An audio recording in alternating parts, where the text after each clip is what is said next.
On a chilly morning in Owen Sound, Ontario, on October 15, 2024, Imran Malik stood behind the counter of his modest restaurant, Taste of Lahore, stirring a pot of simmering nihari, the aroma of cloves and cardamom filling the air. At 46, Imran, a Pakistani Canadian, was a broad-shouldered man with a neatly trimmed beard and a weary smile that masked the strain of his daily grind.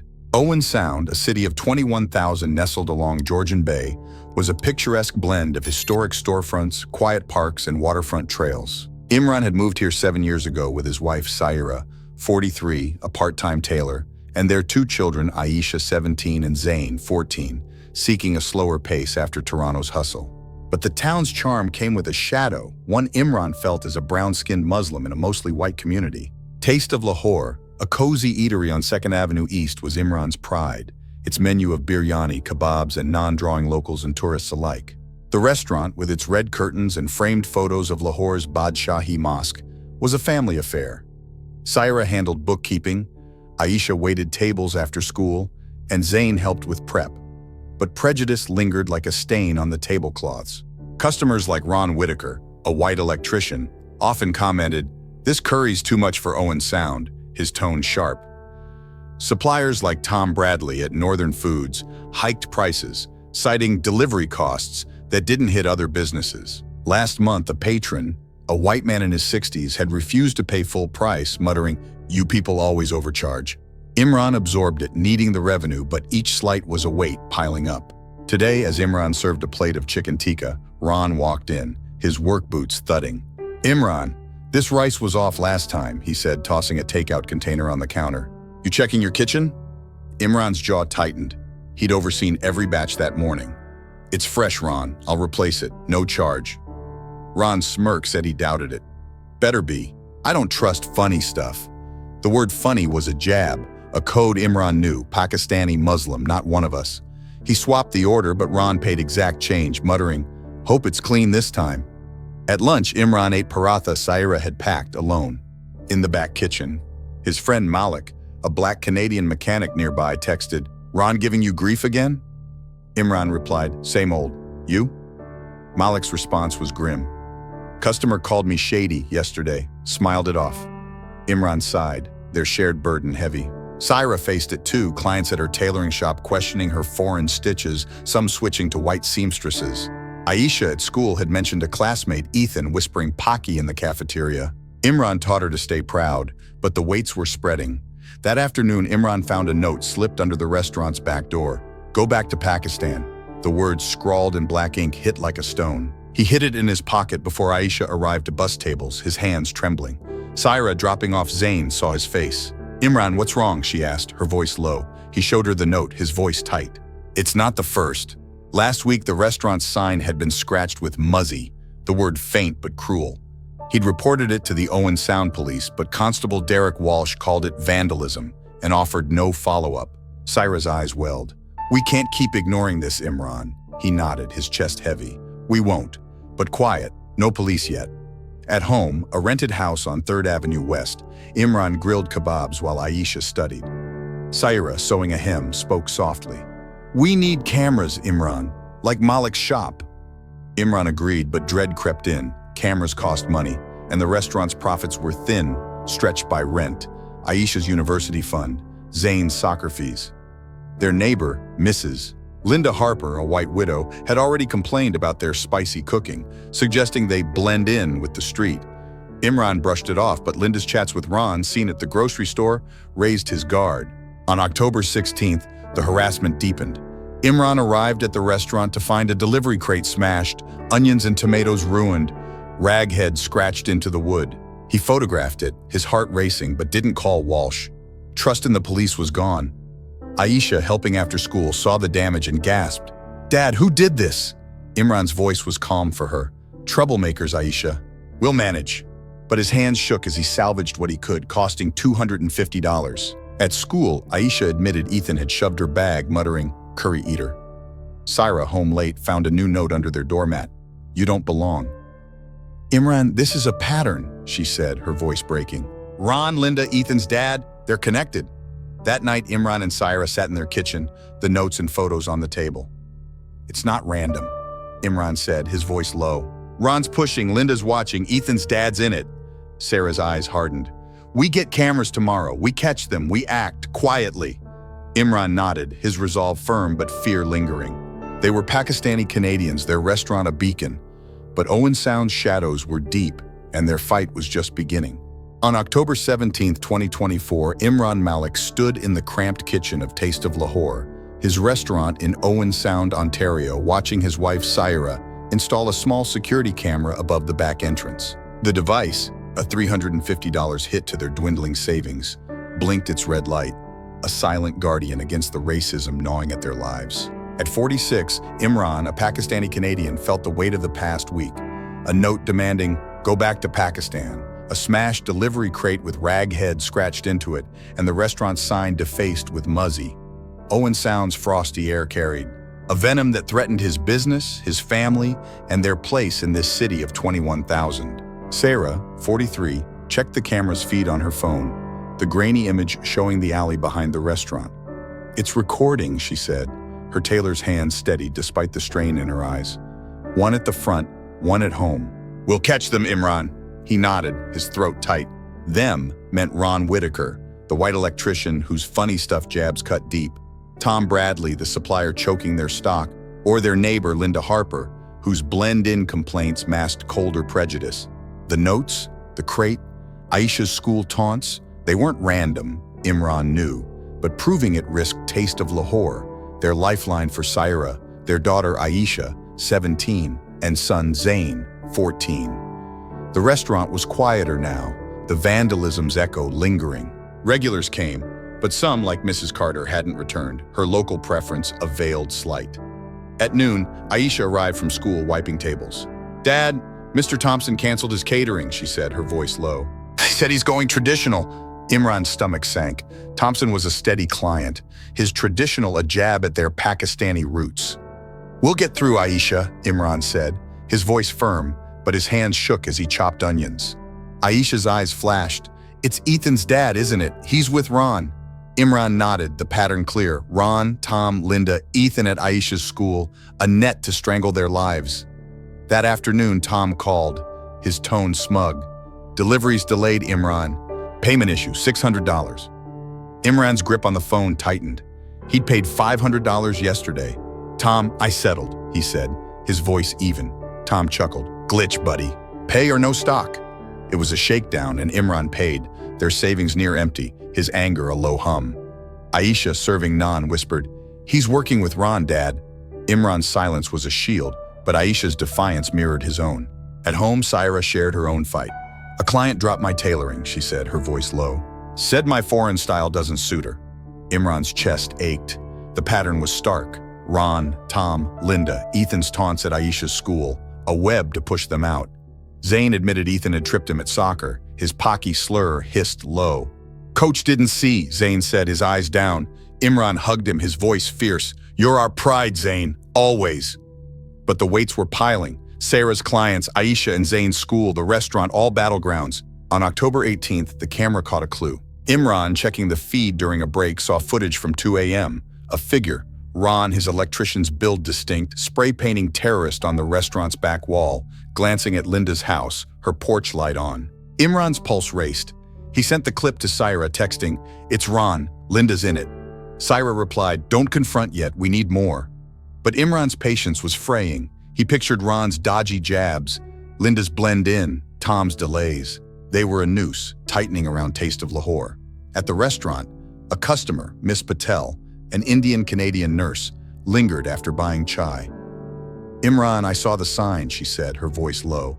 "My clinic got tagged last year, same paint. Keep proof." Imran nodded, gratitude mixing with dread. "Thanks, Miss Patel," but sales were down 25%, Ron's whispers turning locals away. At school, Ethan's taunts grew bolder, his shove bruising Aisha's arm. Saira's tailoring lost another client, citing cultural mismatch. A new note appeared in the restaurant's mailbox, "Leave or burn." Imran's hands shook as he bagged it, Aisha's eyes wide. That evening, Imran and Saira sat in their living room, the footage and notes spread out. "It's not just Ron," Saira said, her voice low. "Linda's covering, Tom's helping, we need to act." Imran's jaw clenched. We talked to Linda first. She's weaker than Ron. Sarah nodded, her eyes fierce. Quietly, we protect Aisha, Zain, the restaurant. Imran agreed, but dread lingered. Linda's husband, Frank, was a retired city worker tied to Constable Derek Walsh.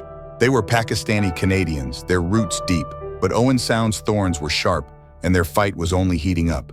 On October 19, 2024, Imran Malik stood outside his neighbor's house on 3rd Avenue West, Owen Sound, Ontario, his breath fogging in the crisp evening air as he clutched a printed still from the restaurant's security camera. The image, captured at 2 a.m. 3 days ago, showed Ron Whitaker, a white electrician, spray painting "terrorist" on the back wall of Taste of Lahore, glancing at Linda Harper's lit porch. At 46, Imran, a Pakistani Canadian, was a pillar against a rising tide of racism. Notes demanding "go back to Pakistan and leave or burn," a smashed crate with raghead scratched into it, and a defaced sign. Taste of Lahore, his family's heart, was crumbling. Sales down 35%, regulars scared off by whispers, and Owen Sound's chill hid a venom threatening his wife, Saira, 43, daughter Aisha, 17, and son Zain, 14. Saira stood beside him, her tailor's hand steady despite the fear in her eyes. "We keep it calm," she said, her voice low but fierce. "Linda talks, we get Ron." Linda, their white neighbor whose blend-in complaints veiled prejudice, was their target. Her porch light during the vandalism tied her to Ron, and her husband, Frank, a retired city worker, linked to Constable Derek Walsh, who dismissed earlier reports as vandalism. Imran nodded, his anger a quiet blaze. The notes, the crate, Aisha and Zain's school taunts, they couldn't wait. They knocked, Linda's face appearing, her smile faltering. "Imran, Saira, what's this?" she asked, her voice trembling. Imran held up the still. "This is Ron, Linda, defacing our restaurant. Your light was on. You saw." Linda's eyes darted to the image, her hands twisting her sweater. "I didn't see anything," she stammered, but Frank emerged, his bulk looming. "You accusing us?" he growled. Sarah's voice was sharp. "We're asking, Frank. Ron's paint, your porch, the notes, stop it or we take this further." Frank's face reddened, but Linda's hand gripped his arm.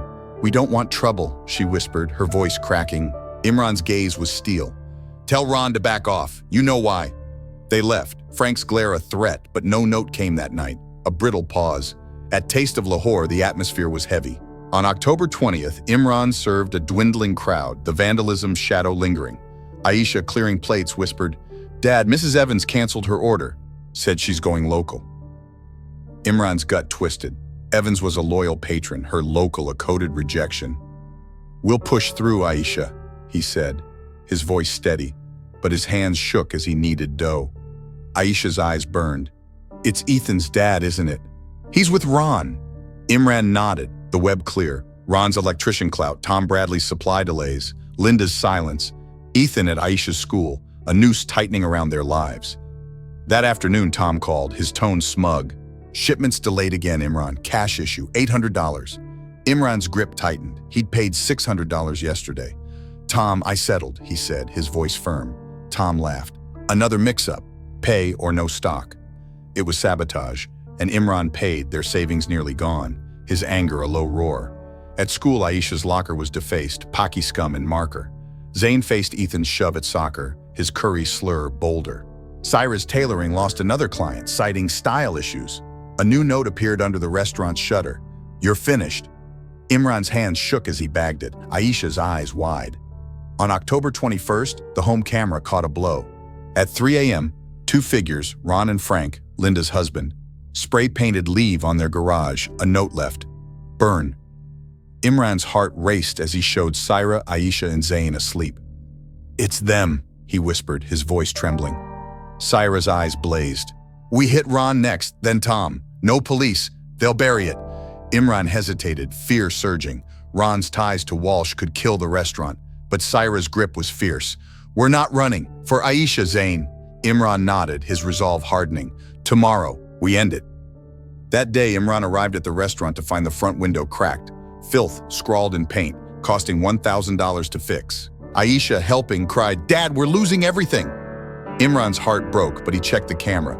2 a.m., Ron's face clear. At school, Zain's soccer gear was lost, Ethan's smirk-proof. Saira's tailoring faced a health check tied to Frank's network.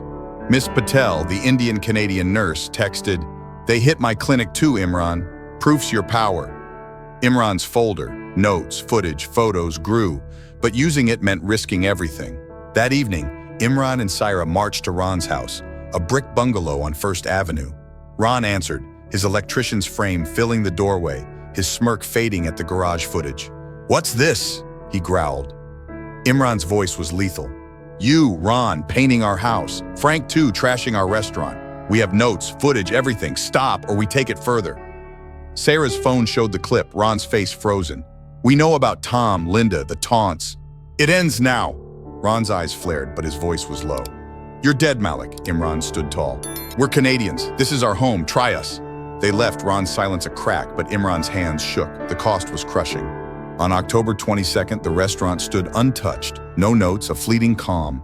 But Tom delayed supplies again, forcing Imran to pay $400.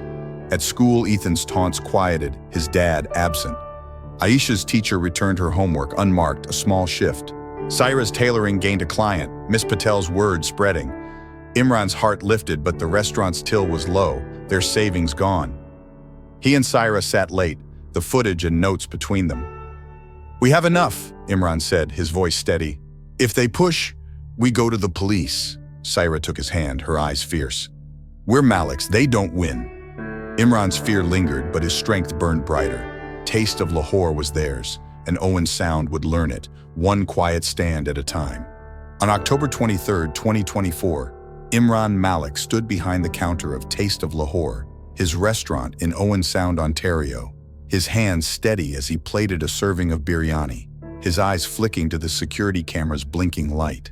The footage from 3 nights ago, Ron Whitaker and Frank Harper, Linda's retired city worker husband, spray painting "Leave" on their garage, leaving a note with "Burn," was a weapon in his pocket shared only with his wife, Sarah. At 46, Imran, a Pakistani Canadian, was a fortress against relentless racism. Notes demanding "Go back to Pakistan and you're finished." A smashed crate with "Raghead" scratched into it, a cracked window with "Filth" scrawled across it. Taste of Lahore, the Malik family's heart, was on the brink. Sales down 45%, regulars scared off by whispers. And Owen Sound's icy streets hid a venom threatening Saira, 43, daughter Aisha, 17, and son Zain, 14. The confrontations with Linda and Ron had sparked a tense truce. No new notes, no paint for a day, but Imran felt the town's pulse, coiled and vengeful. Saira, her tailoring shifts draining, stood resolute. "We've got them," she'd said, clutching their evidence folder. Ron's terrorist graffiti, Frank's vandalism, photos of notes, a recording of Ron's funny stuff jabs. Aisha and Zain's school taunts and Saira's client losses mirrored their fight. Imran's voice was steel. "We end this, Saira, for Aisha, Zain." But Ron's electrician clout, Frank's ties to Constable Derek Walsh, and Linda's complicity were a wall, risking their home on 3rd Avenue West, the restaurant, their life. At Taste of Lahore, the air was suffocating. On October 24th, Imran served a sparse crowd, the cracked window's shadow lingering. Aisha, clearing tables, whispered, "Dad, Mr. Wilson canceled his order. Said he's sticking with locals." Imran's gut twisted. Wilson was a loyal patron, his locals a coded jab. "We'll hold on, Aisha," he said, his voice steady, but his hands shook as he kneaded dough. Aisha's eyes burned. "It's Ethan's dad, isn't it?" "He's with Ron." Imran nodded, the web stark. Ron, supplier Tom Bradley, Linda, Ethan at Aisha's school, a noose choking their lives. That afternoon, Tom called, his tone smug. "No delivery, Imran, payment glitch, $1,000. Imran's grip tightened. He'd paid $800 yesterday.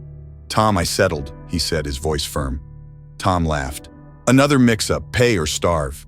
It was sabotage, and Imran paid, their savings gone, his anger a low roar. At school, Aisha's backpack was lost, Ethan's packy slur scrawled inside. Zain faced Ethan's kick at soccer, his curry taunt bolder. Saira's tailoring faced a licensing review, tied to Frank's network. A new note appeared in the restaurant's till, "Burn or die." Imran's hand shook as he bagged it, Aisha's eyes wide. Culmination. On October 25th, the storm hit. Imran arrived to find the restaurant's kitchen trashed. Spices spilled, meat spoiled, muzzy filth scrawled on the wall, costing $2,000 to clean. Aisha, helping, sobbed, "Dad, it's over." Imran's heart shattered, but he checked the camera. 1 a.m., Ron, Frank, and a third figure. likely Ethan's dad, wrecking the space. "It's not over," he said, his voice iron. "We hit Linda again, then Ron." Syra nodded, her fear eclipsed by rage. "No police, Walsh'll bury it, we end it." That evening, Imran, Syra, and Aisha marched to Linda's house, the kitchen footage on Imran's phone. Linda answered, her face ashen, Frank behind. "What now?" she stammered. Imran's voice was unyielding. "Ron and Frank trashing our restaurant. You knew, Linda. Stop or we take it further." Syra's phone showed the clip, Ron's face frozen. "We have notes, footage, everything. Your silence ends." Aisha, trembling, spoke. "Ethan's part of it. Tell him to stop." Frank's fists clenched, but Linda's voice broke. "I'll stop them. Frank, Ron, all of it." "Please, no trouble." Frank growled. "You'll regret this." But Linda's sob held him back. They left. Linda's plea a flicker, but Imran's hands shook. The cost was steep. On October 26th, the restaurant stood untouched. No notes, a fragile dawn. Tom resumed deliveries, his tone curt but compliant. Miss Patel returned, buying extra chai. "You're fighters, Imran," she said. At school, Ethan's taunts stopped, his dad absent. Aisha's teacher praised her project, a Pakistani-Canadian history essay. Zane's coach reinstated him, Ethan sidelined. Syra's tailoring gained 2 clients, Miss Patel's word spreading. A note appeared in their mailbox. "Sorry." It was shaky, unsigned, maybe Linda's, maybe Ron's guilt. The restaurant's till rose, Imran's spices restocked, the evidence folder a silent shield. That night, Imran stood in Taste of Lahore's kitchen, the aroma of nihari simmering, Syra and Aisha beside him, Zane chopping onions. Aisha's drawing, a family in a restaurant, a star above, rested on the counter. The notes, the scrawls, the slurs, they'd scarred them, but so had Syra's fire, Aisha's courage, Zane's grit, Patel's nod. They'd fought in the dark, no crowds, no noise, and claimed their place. Imran touched the counter, its wood warm, and whispered, "This is our home, our fight. Share it, carry it, let it shine through every shadow." He saw others, families like his, silent but fierce, holding their story, passing it like a flame to light every corner, a spark no hate could extinguish. On October 23, 2024, Imran Malik stood in the dim kitchen of Taste of Lahore, his restaurant in Owen Sound, Ontario, his hands gripping a ladle as he stirred nihari, the scent of cardamom a faint comfort against the storm in his chest. The security camera's footage from 3 nights ago, Ron Whitaker and Frank Harper, Linda's retired city worker husband, spray painting "Leave" on their garage, leaving a note with "Burn," was a blade he held close, shared only with his wife Sarah. At 46, Imran, a Pakistani Canadian, was a bulwark against a relentless tide of racism. Notes demanding "Go back to Pakistan" and "You're finished." A smashed crate with "Raghead" scratched into it, a cracked window with "Filth" scrawled across it. Taste of Lahore, the Malik family's soul, was collapsing. Sales down 50%, regulars scared by smears, and Owen Sound's frozen streets hid a venom threatening Syra, 43, daughter Aisha, 17, and son Zane, 14. The confrontations with Linda and Ron had sparked a fleeting pause, no new notes for a day, but Imran felt the town's venom ready to strike. Syra, her tailoring work draining, stood unwavering.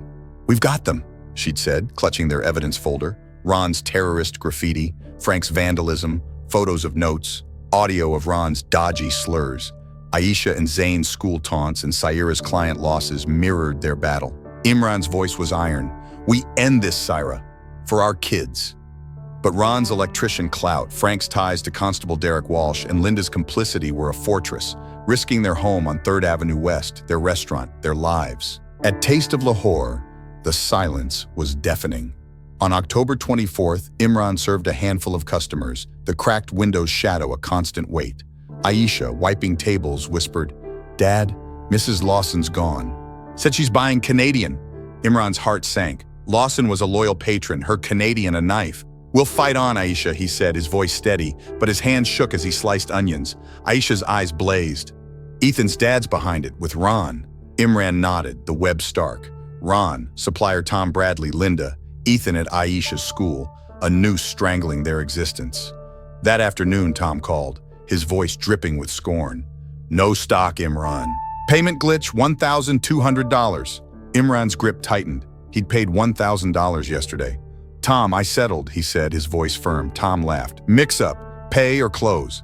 It was sabotage, and Imran paid with a loan, their savings gone, his rage a silent storm. At school, Aisha's locker was trashed. Pocky filth in marker.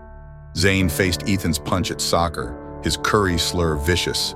Saira's tailoring faced a zoning violation tied to Frank's network. A new note appeared in the restaurant's till. Die or burn. Imran's hands shook as he bagged it, Aisha's eyes wide. Culmination. On October 25th, the blow landed. Imran arrived to find Taste of Lahore's front door smashed, spices strewn across the floor, muzzy scum carved into the counter, costing $3,000 to repair. Aisha, helping, sobbed, "Dad, they've won!" Imran's heart shattered, but he checked the camera. Midnight, Ron, Frank, and Ethan's dad, faces clear, wrecking the space. "They haven't," he said, his voice a vow. "We hit Linda, then Ron. No police, Walsh'll bury it." Saira, her eyes fierce, nodded. "We end it for Aisha, Zayn." Aisha, wiping tears, added, "I'm with you, Dad." Zayn, gripping a broom, stood tall. "Me too." That evening, Imran, Saira, Aisha, and Zayn stormed Linda's house. The kitchen footage on Imran's phone. Linda answered, her face ghostly, Frank behind. "What's this?" she stammered. Imran's voice was a blade. "Ron and Frank, trashing our restaurant. Ethan's dad too. You knew, Linda. Stop, or we take it to court." Saira's phone played the clip. Ron's face frozen. "We have notes, footage, everything. Your silence is done." Aisha, trembling, spoke. "Ethan's hurting us. Tell him to stop." Zayn added, "We're not leaving." Frank's fists clenched, but Linda's voice cracked. "I'll stop them. Frank, Ron, Ethan, please, no courts." Frank snarled, "You'll pay." But Linda's sob silenced him. They left, Linda's promise a spark, but Imran's hands shook. The cost was crushing. On October 26th, the tide turned. The restaurant stood untouched, no notes, a fragile sunrise. Tom resumed deliveries, his tone curt but compliant, refunding $500. Miss Patel returned, buying bulk rice. "You're warriors, Imran," she said, bringing friends. At school, Ethan was suspended, his dad absent. Aisha's teacher praising her essay on Pakistani heritage. Zayn's coach benched Ethan, reinstating Zayn. Saira's tailoring gained 4 clients, Miss Patel's word spreading. A note appeared in their mailbox. "I'm sorry." It was unsigned, shaky, likely Linda's or Ron's guilt. The restaurant's tables filled, Imran's spices fragrant, the evidence folder a silent sentinel. That night, Imran stood in Taste of Lahore, the stove glowing, Saira, Aisha, and Zayn beside him. Aisha's drawing, a family in a kitchen, a star above, hung on the wall, the notes, the scars, the slurs, they'd wounded them.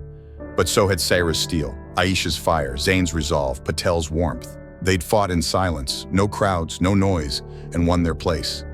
Imran touched the counter, its wood a heartbeat, and whispered, "This is our fight, our home. Share it, carry it, let it blaze through every shadow." He saw others, families like his, scarred but unbroken, holding their story, passing it like a torch to light every aisle, a flame no hate could quench.